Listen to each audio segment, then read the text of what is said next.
Chapter 3 gives you a good outline for what will eventually be your policy analysis towards the end of the semester. But it isn't just for the purposes of you assembling your own policy analysis, but also to explain to you a little bit about how it is that a good social policy analysis is completed. One of the things that the authors stress in other readings that I have associated with this chapter is that we should be very important to follow the model that is provided and including all of the elements of that model. So don't skip over sections or segments as you go about this. Also, I'm going to point out to you that the outline that is set up in chapter 3 doesn't seem to match completely with the narrative that associates that outline. And so I've added some things to that outline, and I would encourage you to use the additional items that I've added. Now, I'll mention that again as we move forward with this project, but also mention it during the course of this lecture as well. So a policy framework is a systematic model, and it is that systematic component to this model that's very important, so that you're sure you cover all the important issues in analyzing a social policy. And a good systematic model can be used to evaluate how congruent the policy is with the mission or goals of a welfare state. It can be used to assess if our own profession's values are incorporated within a policy. You can use it to help determine if the policy is consistent with established social welfare values and also with historical precedents. We can use it to compare existing policies, say policies in the United States and policies overseas, or policies in one state versus policies in another state. And a good systematic model can also be used to evaluate competing policies. If there is some debate about what policy is best, you can use the systematic model to evaluate the competing policies to determine what is the most effective policy to address a particular problem or need that is the point of discussion.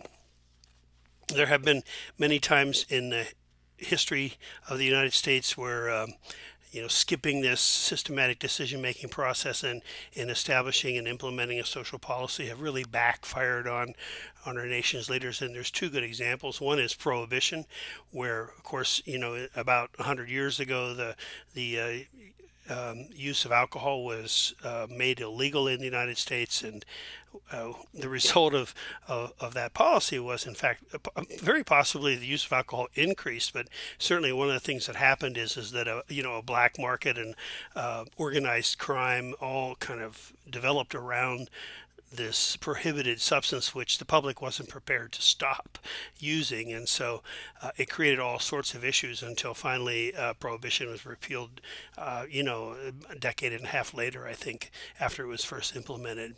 And a more recent example is the policies we have regarding drug interdiction and enforcement, the war on drugs, as it's popularly called, which has had much of the same results.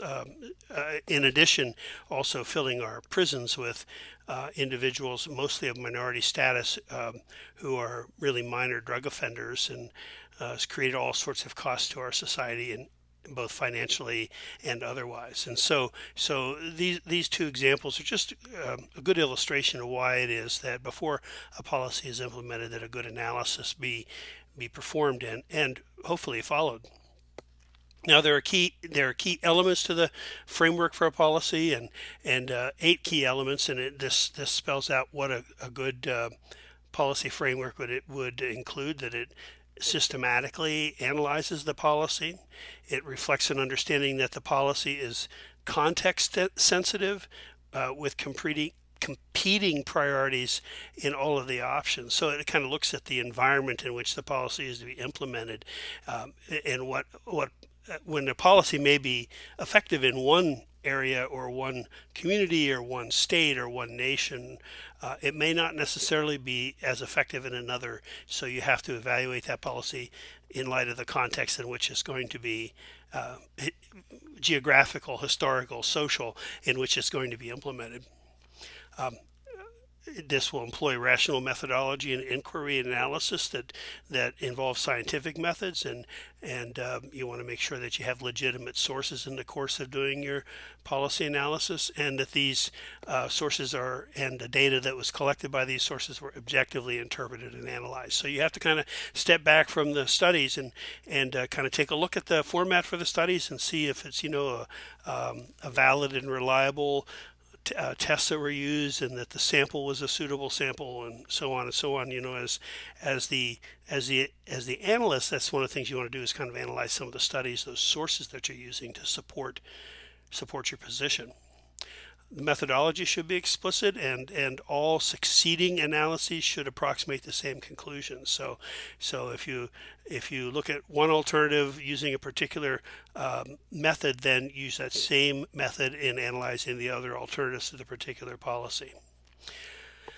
The framework is based on a commitment to derive the largest possible social benefit at the least possible social and economic cost. There are all sorts of, it's inevitable that there will be some things lost as well as things gained when social policies are implemented. And so you need to kind of, do a balance sheet with that and kind of make sure that the benefits exceed the costs associated with both economic and social.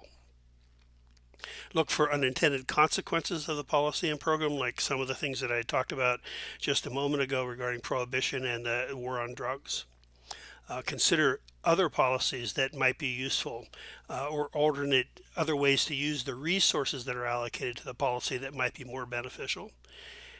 And finally, it employs a models that examine the potential impact of the policy on other social problems, other social policies, and the public good in general.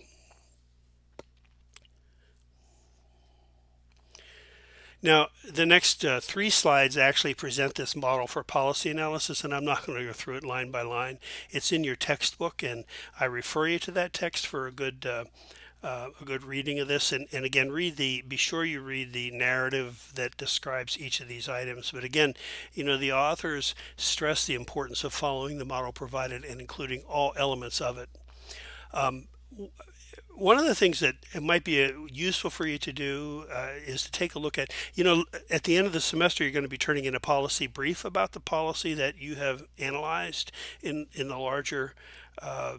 your larger project. So the policy brief is going to be much shorter. I think it says 1 to 4 pages, and I understand that there are a lot of policy briefs available, usually like 2-page policy briefs.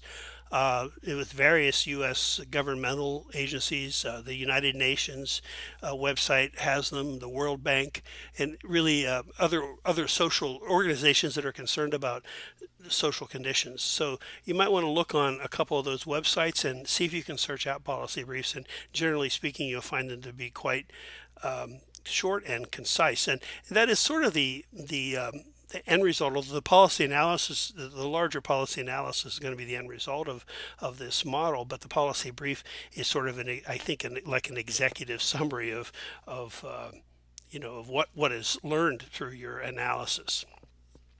So you're looking first at the historical background of the policy and how it originated and how has it changed over time, and what the problems really have been really about the need to have this policy and how important they have been historically as well. And then for a description of the problem, what is the problem? What's the nature of the problem? How widespread is it? How large of a population it affects it, and does it affect individuals, and what appear to be the causes of the problem? Now, the policy description is the next stage or the next phase of this policy analysis, and again, here are the items that are covered in the outline in the text, looking at things like, what are the resources and opportunities that are to be gained through the implementation of the policy, who's going to be covered, how's it going to be implemented, what are the short-term and long-term objectives of the policy, what agencies or organizations are going to oversee and evaluate and coordinate it. What's the funding mechanism? That's an important thing to consider. Where are the funds going to come from for this? How long is it going to be in existence? And, et cetera, et cetera. And then finally, once the policy description is completed, then you have the policy analysis itself, which looks at, whether the goals are legal and are they, socially just and democratic. Does it help with some of the social work goals? And I guess this policy analysis really is geared towards a, social welfare analysis of the policy. So we're looking at things like the redistribution of income and resources, and opportunities and status and those kinds of things, an improvement in the quality of life, and or is there adverse effects that might happen that with the target population because of the implementation of the policy. Now, much of the second column here, I think the text actually, the outline in the text actually ends with the first item in the second column here, where are the goals of the policy consistent with the values of our profession. But if you read the narrative associated with this, it's also going to tell you to take a little further look in your analysis about feasibility. And there are really three areas or three factors that affect the feasibility of the policy, which, I like I said, the narrative seems to make it a part of the analysis, even though the outline doesn't include them. But the three areas are political feasibility, economic feasibility, and administrative feasibility. And so the second column, those questions really kind of look at that. Who's going to implement this policy? Does the public perceive it? That's the political part. Does it perceive it to be possible? It's sort of like if we think it can happen, it'll happen, and if we don't believe it can ever happen, then we won't. This is one of the reasons why, for instance, when I posed the question about the end of poverty in my introduction to social welfare and such, I always say, as social workers, let's not say we're always going to have poverty. Let's think about how we might eliminate poverty. And it comes down to the reality is that if we tell ourselves there's always going to be poverty, we're not going to be able to do anything to change that. So what is the perception? Is it of the possibility, and is it going to have the support of the groups that it's supposed to impact, or the people that are supposed to fund it, and who's going to oppose it? All those kinds of things are related to feasibility, as well as whether or not you have the personnel and the resources and the funding necessary, and future adverse consequences, those kinds of things. Always want to look at the trade-offs too. When we implement the policy, what do we lose by doing that as well? So be sure you add those questions when you write up your policy analysis, and we'll touch on this again later. Thinking that we might look a little bit more closely at this during a Collaborate session, and we'll talk about that again then. So whatever policy you select, and this is going to be tied to the bill that you follow. So your bill is going to propose an action related to a social policy, and so you're going to have to figure out what the larger social policy is that this bill is addressing.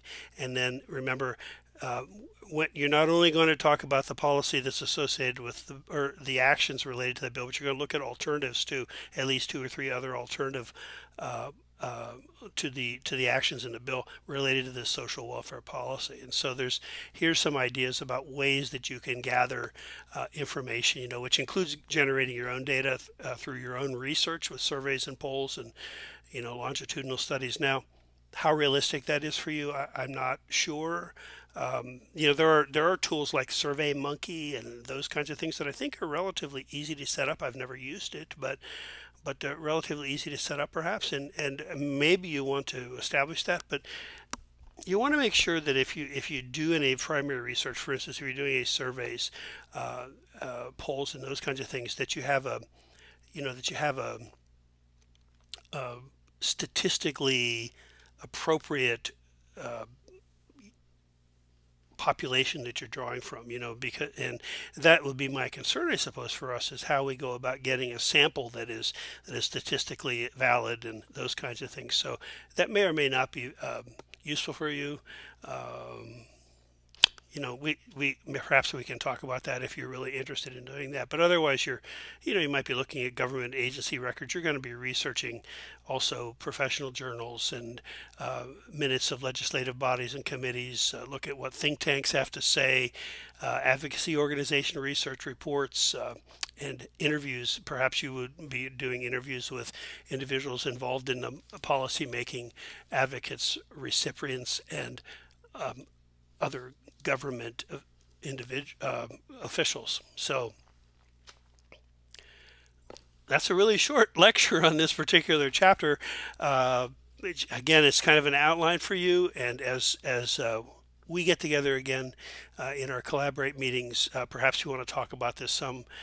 Give this some thought. I hope that you get a chance to listen to this before the next collaborate meeting. So that you can maybe generate some questions which I may or may not be able to answer effectively, but I'll do my best for you. So anyway, that's it for chapter 3. Believe it or not, it's a quick lecture, and hope this is helpful. There'll be another lecture this week, so don't go away.